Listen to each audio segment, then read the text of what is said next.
So one of the types of things that can be a repetitive injury, if somebody's dislocating their shoulder a lot and it's getting pulled and pushed in different directions, is you can have multiplanar instability of the shoulder, where the other dislocations we talked about are a single movement, either it's going anterior, inferior like that, or posterior, superior.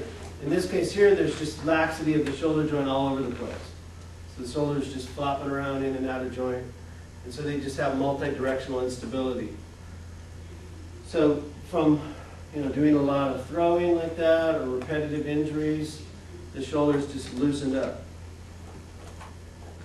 So they could have, like say somebody is playing football or something, and they get tackled and their arms just get ripped and torn in the shoulder. So you're having, pathologically, there's going to be glenohumeral ligament laxity. It could be lax in one direction primarily, with laxity in other directions as well. And then history-wise, they may say that had been playing Little League and high school baseball, college, all kinds of just repetitive throwing, or someone playing a lot of tennis, different repetitive arm movement sports. And they may have one particular episode where they say, well, I threw really hard this one time and I felt something kind of give. Or it can just be, like I said, some type of arm tackle where they're pulling on their arm, pulling it out of joint. There may be some swelling and tenderness around there. But if it's an acute, if it's a chronic, ongoing, repetitively lax shoulder, you're not necessarily going to be in an acute situation. So they may not be swollen, inflamed. They may just have chronic pain in there, and you can just find laxity, but there may not be a lot of tenderness unless you get really in there deep. And so some of the special tests are other ones, same as for other shoulder dislocations, apprehension tests, posterior apprehension, things like that. Okay, so we left off was talking about supraspinatus tendinitis. Now, all these different types of conditions, there's kind of a spectrum of things from one extreme to another. But what we're talking about is things in the rotator cuff. Okay? The primary thing that's affected in the rotator cuff is the supraspinatus tendon. Okay?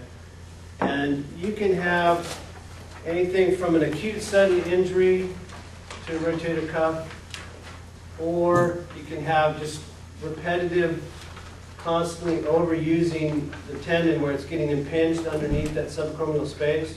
So it can gradually degenerate. So over time, you can have gradual degeneration of the rotator cuff, and then you can have an acute injury on top of that, or it gets to the point where it's suddenly aggravated, and then now they have a rotator cuff tear.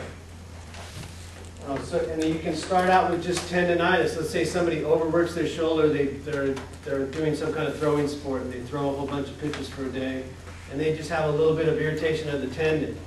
That's different than someone that's 50, 60, 70 years old that's had just repetitive use of that shoulder, and their degeneration, their circulation's not as much, the tissues are getting more bulk.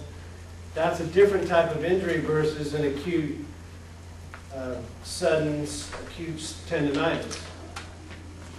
So keep in mind that some of these conditions that we're going to talk about sort of blend together, and it's not clearly one thing. It may be a combination where it can be repetitive injury, repetitive trauma, and then you add to that one specific incident of trauma. So here we're talking about supraspinatus tendinitis. So you're getting, and a lot of these things are going to have the same mechanism of injury. So we'll talk about repetitive compromise of that space right there, putting pressure on the subacromial bursa, the supraspinatus tendon, the biceps tendon. A lot of these are going to have the same mechanism of injury, but they're going to be different conditions. One's going to be a rotator cuff tear, one's going to be rotator cuff degeneration, one's going to be a supraspinatus tendinitis. So you'll see that a lot of these mechanism of injuries are going to be the same, repeated over and over, but the pathology is going to be a little bit different. So in this case here, we're having mild to severe inflammation of the tendon that over time can result in fibrosis and thickening of the tendon. Okay? You do that a bunch of times, then that tendon is going to be more weak. You might then have a rupture or a tear later on.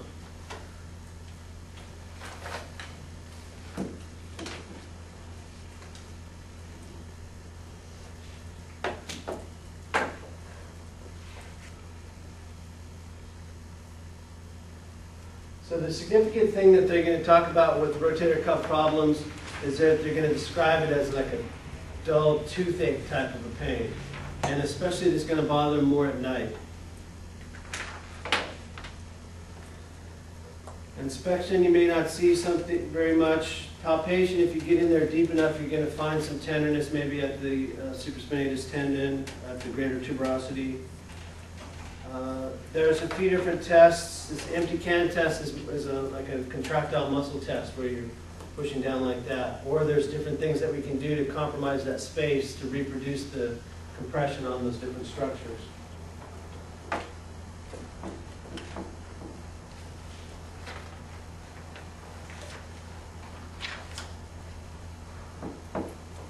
All right, so now we're talking about rotator cuff lesions or degeneration. Okay, so here's this part is part of the rotator cuff, but what specific tendon is that? What's the one that's on the top? Does the word infra sound like it's on the top? Supra, yeah. Supraspinatus, and this being the anterior side, so what would this be?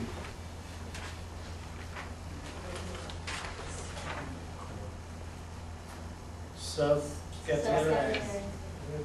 And then the two on the back is going to be infraspinatus. So here, there's getting some tearing of the fibers. And again, it can happen when you have a chronically inflamed tendon. So you get supraspinatus tendonitis a bunch of times, that tendon's getting weak. Then now you have a rotator cuff lesion. So now you're starting to talk about getting partial or full thickening, or tearing of the tendon. So tendonitis is just inflammation of the tendon. When you're talking about rotator cuff degeneration or rotator cuff tears, then you're talking about tearing or destruction of the fibers. And then the place where it happens is closer to where it inserts, and that's usually where there's less vascularity. There's a lot of blood supply that goes to the muscle. As you get more towards the tendon, it's dense fibrous connective tissue. There's not a lot of blood supply. There's no blood vessels in that portion of the tendon. The blood comes in directly from the muscle. Now, in a younger patient, that's going to happen maybe as an acute sudden traumatic injury.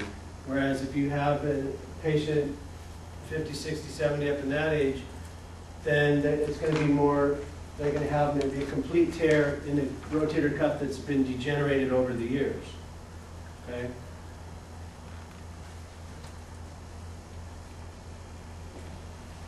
So again, they're going to have that mild to severe toothache-like pain, and it's going to tend to bother them more at night.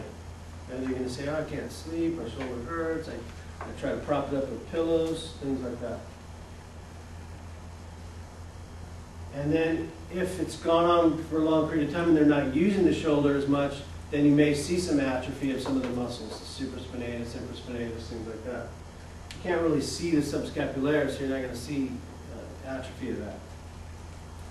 So then again, they're going to have that tenderness at that subacromial space, at the greater tuberosity where the tendon inserts onto. And then the same kind of test, empty can test, drop arm test. So this is contractile tissue test. So it's, contractile tissue. So contractile tissue test, you're going to be doing some type of active muscle testing type of a test.